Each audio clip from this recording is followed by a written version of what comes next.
करम से कछु करवाए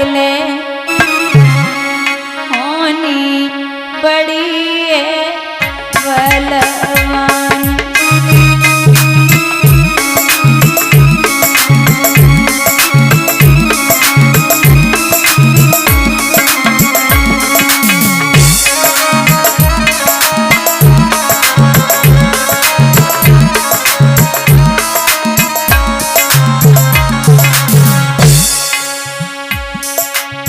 एक दिन दशरथ पे टूटी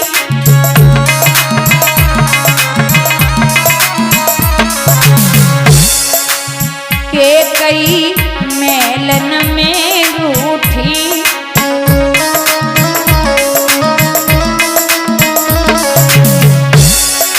कुंवर गौवन को पठेरे होनी बड़ी है बलवान।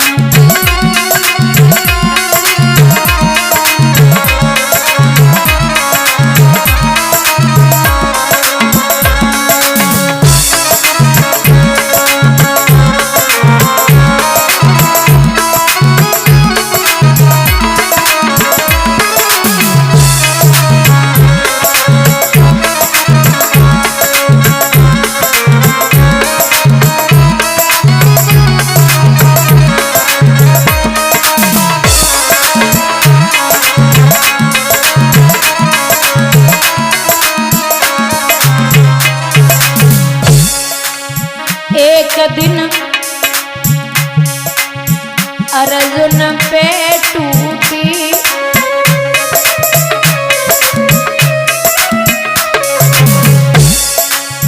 एक दिन अर्जुन पे टूटी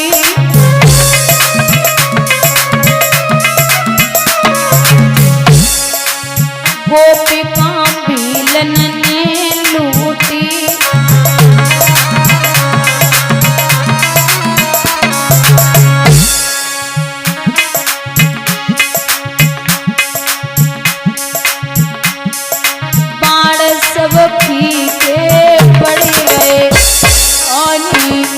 बड़ी है बलवान।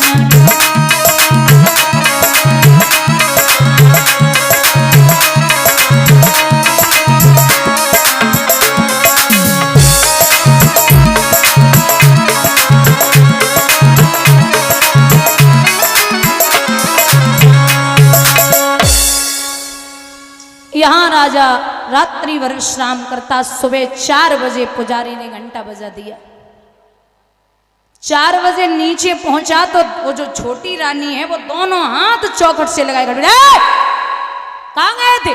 इतनी तेज चिल्लाई सो राजा तो डराई गो। बोले क्यों हो गात मलिन छटा छवि छीन के सुंदरताई और चेहरा को ढरकी गो नूर फिर गई गाई रात सौत घर रहे जान मिन ले रही धमकाई और बादन की करियो याद कसम मोते खाई। रात भर कहाँ रहे हो?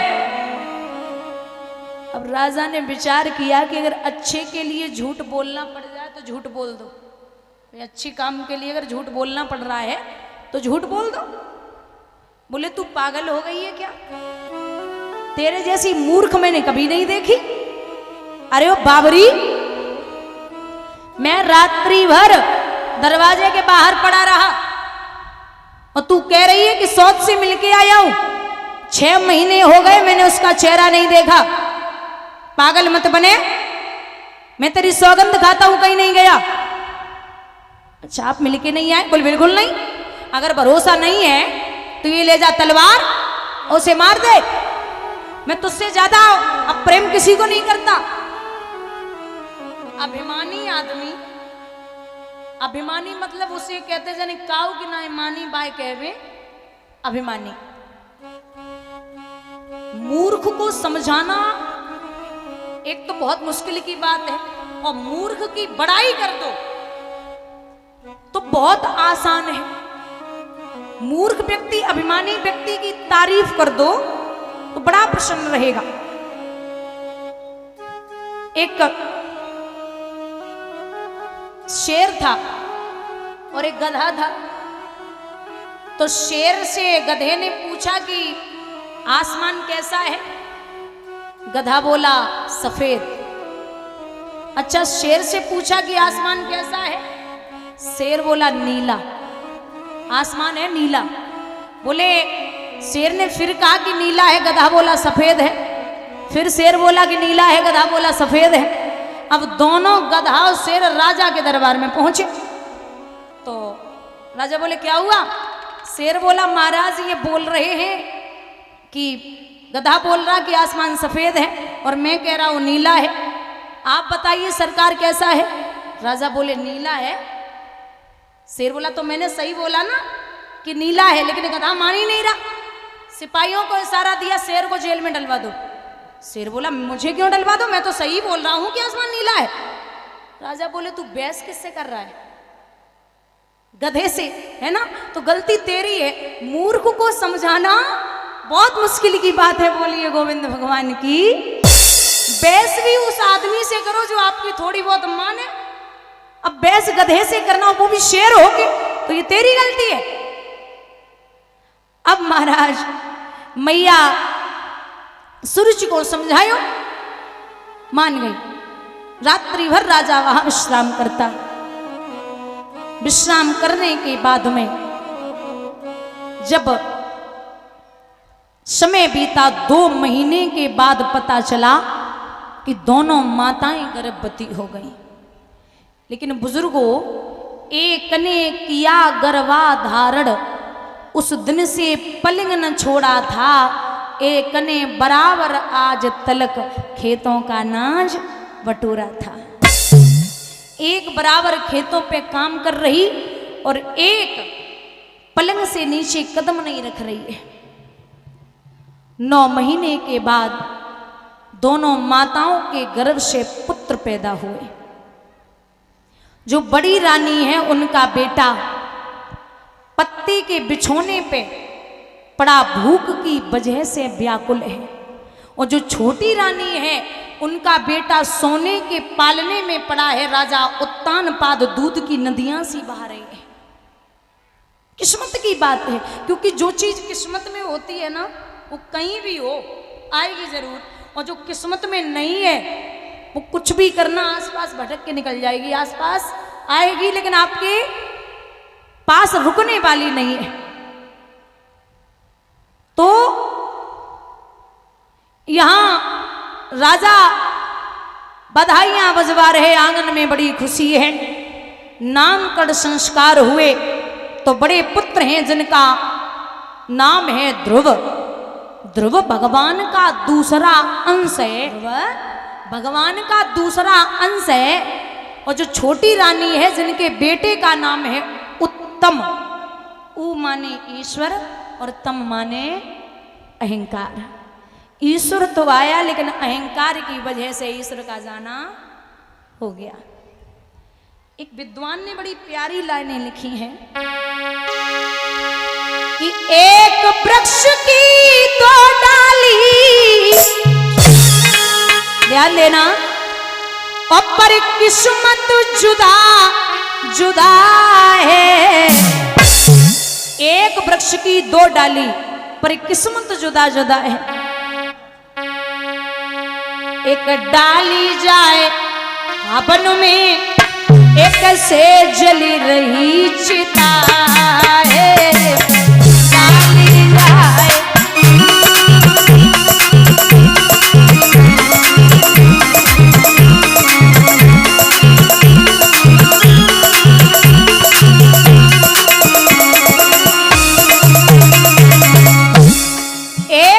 की 2 डाली।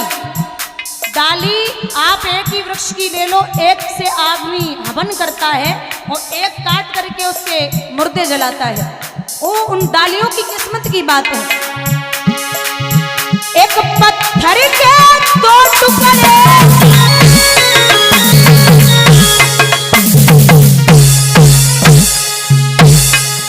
एक पत्थर के 2 टुकड़े, पर किस्मत जुदा जुदा है। एक पत्थर के 2 दो टुकड़े पर किस्मत जुदा जुदा है। एक बन शंकर जी पूजते एक सीढ़ी पर लगाए।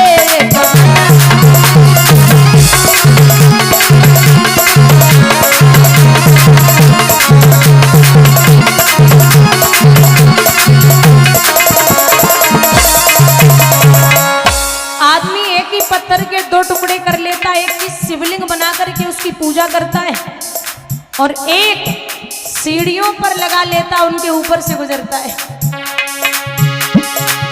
एक राजा के दो बेटे, एक राजा के दो बेटे, पर किस्मत जुदा जुदा है। एक राजा के दो बेटे, एक झूले पालने में एक पत्तों पर पड़ा है। एक झूले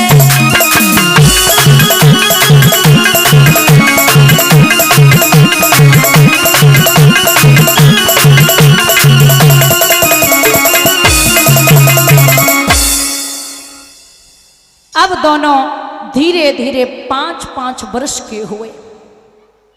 जब 5-5 साल के हुए तो भले ही सुरुचि और सुनीति में नहीं बनती थी, लेकिन उत्तम में और ध्रुव में बड़ी गहरी सलाह थी। एक साथ खाते, एक साथ चलते, एक साथ खेलते, एक साथ बैठते। एक दिन की बात है, उत्तम जो था छोटा भाई, वो ध्रुव की कलाई पकड़ के बोलो, भैया हम तुम्हारे यहाँ रोज आवे, लेकिन आज आप हमारे यहाँ चलो, मैं अपने पिता से आपको मिलाऊंगा।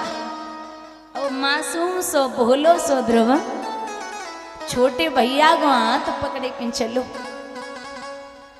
राजा का दरबार भरा हुआ, राजा गद्दी पर बैठे। उत्तम के साथ जब बड़े बेटे ध्रुव को देखा, परीक्षित जैसी बाज मांस के लिए टूटता है, राजा उत्तानपाद गद्दी से वैसे ही अपने बच्चे पे टूटे। 2-4 चुम्बन तो जड़ दिए, छाती से लगाए लियो, अरे ओ पूत आज बाप की याद कैसे आई है। ध्रुव टकटकी लगाए के देख रहे कि इतनो लाड़ तो हमें कबहू काउन नाई करो, और वो भी उत्तम के पिता हमें इतना प्रेम कर रहे, का कारण है। ये सोच ही रहे थे, तब तक काऊ चुगला ने जाए के मैया सूरज से कही कि वो आपका बेटा जमीन पे खड़ा है और तुम्हारी सौत का लड़का ऊपर बैठा है। पहले के जमाने में 1-2 चुगला आते, लेकिन आज के जमाने में घर घर और गांव गांव में चुगला है। और चुगला सबसे बड़ो काम तब करते जब काऊ को ब्याह हुए कुमाए। जब तक उनकी चलेगी तब तक वे शादी तुम्हारी लड़का की ना होती है। एक गांव में वैसे तो कुछ और नाम था, एक व्यक्ति रहते थे, उन्होंने जिंदगी में कभी अच्छे काम किए ही नहीं, कभी भी काम बिगाड़ने में ही रहते थे, तो लोगों ने उनका नाम रख दिया बिगाड़ानंद। अब एक लड़का की शादी वाले आए तो बिगाड़ानंद लड़का के घर पे ही बैठे, बिटिया वाले दरवाजे पे ही बैठे। तो लड़का के बाप ने जवाब दो, लला चाचा से कह दो कि जे अबे चले जाएं 2 घंटा बाद आ जाए, कुछ रिश्ता वाले आए। तो बिगाड़ानंद चारपाई पे बैठे, लड़का ने पैर छुए, बोले चाचा अबे जाओ 2 घंटा बाद आ जाइयो, कुछ मेहमान आए। समझ गए कि लला के ब्याह वाले हैं। सो दोनों हाथ रख के बोले पीठ पे, बोले खूब खुश रहो लला, और जो तुम्हें मिर्गी की बीमारी आती है वो जल्दी ठीक हो जाए।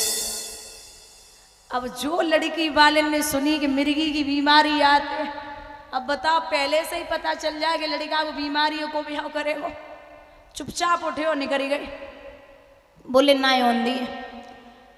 कुछ दिन बाद बिगाड़ानंद बीमार पड़ गए। सो गांव के लोग बड़े बूढ़े रहे, बोले नए लड़कन से बोले चलो गांव को आदमी है देख के आए रहे। अब देखना तो पड़ेगा। नए लड़का बोले हम पूरे गांव में एक को तो बयाना अंधेरो कल मरे सोवे मत जावे, मैं नहीं जाऊंगा। सो बड़े बूढ़े पहुंचे, बोले ठीक हो। बिगाड़ानंद बोले बस ठीक ही है, जमान लो दिन पूरे हैं, हमारी एक इच्छा है। बोले बोलो, सब इच्छा पूरी होगी। बोले जब हम मर जाएं तो जब जीवन कबहू अच्छे काम नहीं करे तो तुम जब जीव में मरवे के बाद एक हाथ को खूंटा ठोंक दियो, कबहू अच्छे काम नहीं करे, इतनी सी इच्छा है, इतना काम कर दियो। बोले ठीक है। सो कुछ दिन बाद बिगाड़ानंद मरे गए। गांव वाले सब इकट्ठे, भाई अब तो जन बच्चा इकट्ठे, बोले चली गई आफत। सो सब इकट्ठे पूरे। अब जब शरीर आया गांव में तो रखा गया। गांव वाले बोले भैया तो गांव को आदमी एक काम करो, एक खूंटा लाओ छोटो सो और मुंह में ठोंक दो, इच्छा आती। बोले पागल होगा, अरे मरेगो अब क्या जरूरत है। बोले नहीं नहीं, दुश्मनी की इच्छा पूरी करी जाता, आओ। सो एक हाथों को खूंटा आओ, सो मुंह में ठोंक दो। अब तुम जब खूंटा ठोंक के कपड़ा डालोगे तो दूर से ही पता चलेगा कछु है। सो ले जाए रहे। अब महाराज पूरा गांव जा रहे इकट्ठो, उतने से पुलिस की गाड़ी आई रही। पुलिस वाले बोले कि जी क्या बात है जी, अर्थी तो जा रही जी, महसूस करो। रुको। सो रोक लो। बोले अर्थी नीचे उतारो, नीचे धल लो, कपड़ा हटाओ, कपड़े हटाए लो। बोले जब मुंह में का है। गांव वाले बोले साहब हमारे गांव के बिगाड़ानंद थे, इनने जिंदगी में कबू अच्छे काम नहीं करे, सो जो मरवे से पहले कह के गए थे कि जीव में खूंटा ठोंक दियो, सो हमने सबने मिल के ठोंक दो। पुलिस वाले बोले अच्छा अच्छे काम नहीं करो, सबने मिल के मार डालो। अरे बोले साहब कैसी बातें करो, हमने नहीं मारो, ये अच्छा थी इनकी तो मैंने कर दिया, मरने के बाद वो भी, मरने से पहले नहीं। पुलिस वाले बोले अपराधी कबू कहा तो हमने अपराध करो, चलो उठाओ। पूरा गांव जन बच्चा था जेल में। अब कछु तो हंसे रहे, वो कछु रो रहे, बोले मत जेल में डाल के। चलो वो बोलिए गोविंद भगवान की। जो बिगाड़वे वाले होते हैं वे सुधरेंगे ना, चाहे मर जाए। तो चुगला नहीं जाए कि सूरज से कही, तो वो सूरज पहुंची गद्दी पर, सौत का लड़का बैठा। कलाई पकड़ के गद्दी से नीचे फेंको, चल दूर खड़ा हो, अरे नीच किसके मुकाबले आया है, अक्कल है कहां तुम्हारी, भूप सिर पर ये गदा चढ़ाया है। और तू सुन ले कान खोल के, अगर इतना ही राज्य का अधिकारी होना चाहता है तो एक काम कर, यहां से जा, कहां जंगल में जाकर के भगवान का भजन कर, मेरी कोख से जन्म ले, तब तू इस राज्य का अधिकारी हो पाएगा। और मैंने कल भी बोला कि जो बन गए सो बन गए, जो बन गए सो बन गए, फिर वो बिगड़ने वाले नहीं है। लेकिन जो प्रजा में लोग बैठे थे उन्होंने बड़ी प्यारी बात कही। कोई एक विद्वान थे, बोले जो ये गद्दी पर बैठा है ना, इसकी ललाट की रेखाएं कह रही हैं कि एक दिन बहुत बड़ा राजा बनेगा। अभी किस्मत पता नहीं कहां ले जाए। क्यों? बड़ी सी सूरत राजू करे, भैया राजू करे, और मांगत भी कमलू कवेकारी।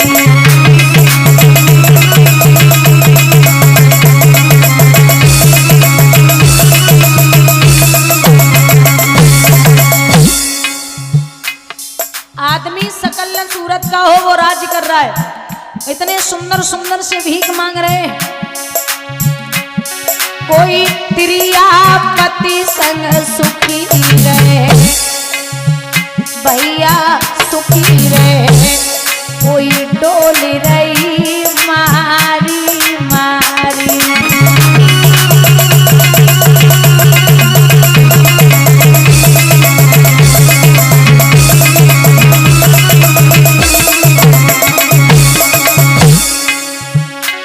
कोई सोने के छात्र छाए चले, भैया छाए चले, कोई धूप में गेल चल तू